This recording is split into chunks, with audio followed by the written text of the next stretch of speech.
tell ourselves the truth. What is going on in the Northwest is the Hausa Fulani fight. You know, we don't mention it. That is the bottom line. Governor Makinde of Oyo State, one of the southwestern states in Nigeria, have raised alarm as the influx of terrorists into Oyo State uh, intensified.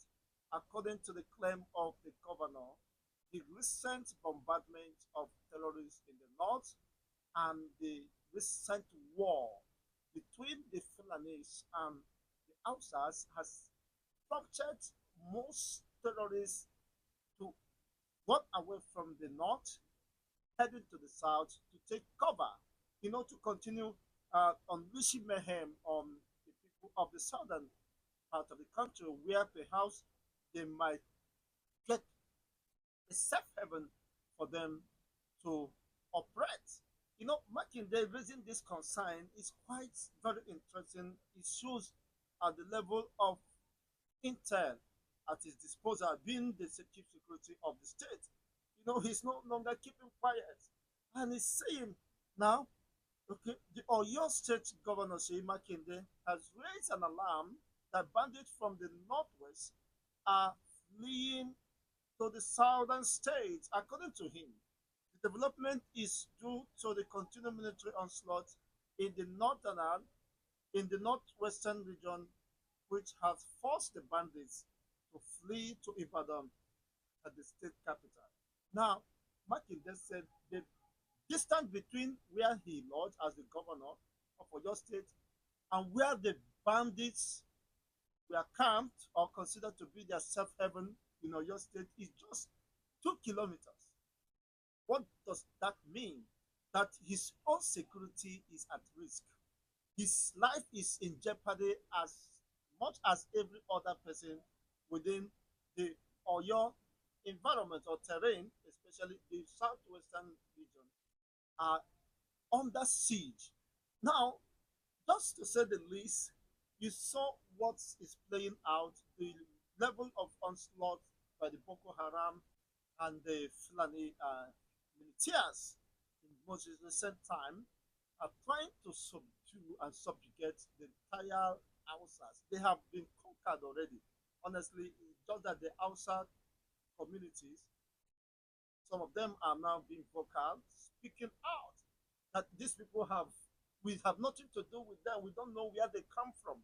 They are not part of us. We don't know who are the Arewas. The Arewas are just Fulani nomenclatures, Fulani name, and they have no part within the northern settlements that the land or the states where they have occupied and enthroned their own emirates, destroyed and devastated our own communal culture and, of course, traditional leadership. We have the Sadikis, they have dethroned our Sadikis and taken over everything that has to do with Hausas. What is just left for us is the language. During the Buhari's time, there was a time the Buhari was pushing for Fulani language to become a national or recognized as a national language that will be spoken in Nigeria, one of the national language that will eventually displace the Hausa language. But the Fulani thought they were setting up Fulani broadcasting station, and people resisted. How could Fulani be given such importance, such attention, whereas there are other more indigenous nations or ethnic nationalities that makes up Nigeria? After much pressure and counteraction from the southern part and other well-meaning individuals of different ethnic nationalities, Buhari stepped that down because he knew that he couldn't get through with that. Now, of most recent, the Hausas are rising now. And the Chief of Defense Staff, Musa, confirmed that development, that it's no longer time to live in denial, that what is going on in the Northeast is as a result of the war, undeclared war between the Fulanis and the Hausas. You know, their model operandi would invade communities, kill, sack those indigenous people, and reoccupy and rename those communities after their own Fulani name and claims, and eventually that becomes their natural habitat, or given to them according to them that one of the Fulani governors, prominent personality in Nigeria, said that Fulanis are universal citizens, that they have the right to occupy wherever they so desire. You can imagine that, even when it means encroaching on people's right of occupants and people settlements, it doesn't count. They are above the law, they are universal. They can go to White House of America and chase those people there and occupy there, or Washington DC, because they are universal citizenship. This does not go down well. Of course, with his critics and those who criticize such positions, that it is out of sensitivity and responsibility, accept the fault or trying to cover up what is not tenable. And of most recent, the Hausas are now speaking up that we are not going to allow the Fulanis to occupy our land. These are our ancestral homes given to us by God. We have been occupying this. All of a sudden, Fulanis invaded the community using deceptive tactics and under the deception of Islam. Of course, deceive our own forefathers, kill them, reoccupy, and they are now dominating us. And we have discovered lately that they are the fundamental problem devil in Nigeria. They all sponsor crisis, war, in order to take advantage of that, to reoccupy more and expand their own territories, or trying to usurp the Nigerian system or state and reoccupy that by killing the indigenous people and reoccupying. It's quite interesting, the development. And the TDS, of course, as we have learned from the video, the prelude of this program, that he said that they are not unaware of the crisis, that it's boiled down on the class, ethnic war, cleansing going on, power of contention, dominance.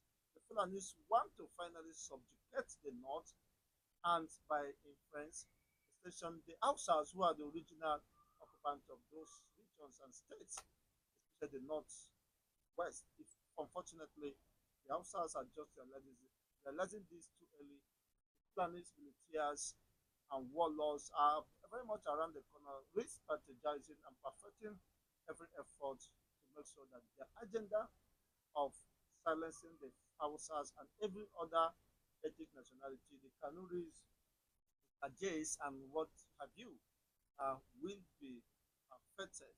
Let's just listen to this Hausa man and what he has to say, of course, regarding the Fulani race and the agenda against the entire North, and by extension the South, as the influx of this terrorist group are massive, of course, has been attested by a sitting governor, or your state governor, His Excellency Makinde. Today, my brothers and sisters, Hausa indigenous and other Nigerian indigenous, Middle Belters, Northeast, Hausa land, Igbo land, Yoruba land, caution, be careful. We don't have any Arewa consultative forum. We don't have any Arewa elders or Arewa youth forum. We don't know anything about Arewa in Nigeria. No more Arewa. We don't know what is called Arewa. Arewa means north. Arewa and north, they far from where you are staying to the end of the world is Arewa. There is south. From where you are staying to the end of the world, there is south there. North, east, west, south, north.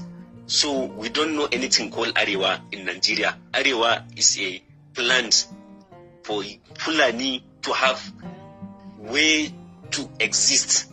They don't have specific location to claim. That is why they are saying Ariwa. Ariwa is not a nation. Ariwa is not a land. Ariwa is not a state. Ariwa is not a local government. Ariwa Consultative Forum, Ariwa Elders, Ariwa Youths, Ariwa Sheikh, Ariwa Imams, Ariwa Kings, we don't know them. We have Hausa land. Let Hausa people talk against their own nation, Hausa land. Let the Kanuri talk concerning Northeast. We don't know anything called Ariwa. We have Middle Belt, Central Nigeria. We have Hausa land. We have Kanuri land. We have Igbo and Yoruba lands and other indigenous that exist within those lands. Fulani have no any place to claim. That is why they are saying Ariwa. Whoever come out and talk on behalf of Ariwa is a Fulani. We Hausa are different. Hausa is a tribe with nation and its culture on its own. Hausa people are separate. Fulani people are separate. They are invaders. We don't know them. They just came to claim our land. They kill our emirs, kings, and other grandfathers to claim our land. Let all the Igbos know that who's created the Biafran wars are Fulanis. Sardauna is a Fulani man. He's not a Hausa. We don't know where they came from. They don't have a specific place to claim as their own nation. Fulani came to Africa just to conquer every places and kill any other indigenous within each and every country within Africa. Be careful. Those people protesting, calling Zanga, they are Shiites. They are Shiites. Al-Zazzaki teams, they are the one trying to create war to claim our nation, to divide and kill everybody pertaining anybody in Nigeria. We don't know where they came from. It's Fulani that is creating this problem. They are protesting. They just want to create war. Be careful. Oh my God, I just got a new internship at an oil company I applied for. We have to look back to what happened in Sudan, Libya. All those things are created mainly by gypsy, Karamita, those that don't have religion, they don't have origin. They went there, overpowered the indigenous of those places, and created war and problems within those places. So we have the same people here in Nigeria. They are the Fulanis. They are the Fulanis. My dear brothers and sisters, our indigenous, our Yoruba, Igbo, and other middle belters, be careful. This world is not a place to talk. We are staying with our enemies. We have to know who are our enemies and who are our lovers' friends. We have to be very careful. We are Hausa, we are different from Fulani. Fulani are clean Hausas. Fulanis are clean Igbos. They are clean Yorubas. They have killed Kanuris. They created Boko Haram just to wipe the Kanuri people and their land. We have to be very careful. This protest is mainly sponsored and organized by Fulanis because they lost power. They don't have power in Nigeria. President Buhari is the last Fulani person that will rule in this country, and he gave them all the capacity, power, position, and he invests in Miyetti Allah group just to overpower every other person in this our country. Fulani have done the worst to everybody in this country, Nigeria. We have to be very careful.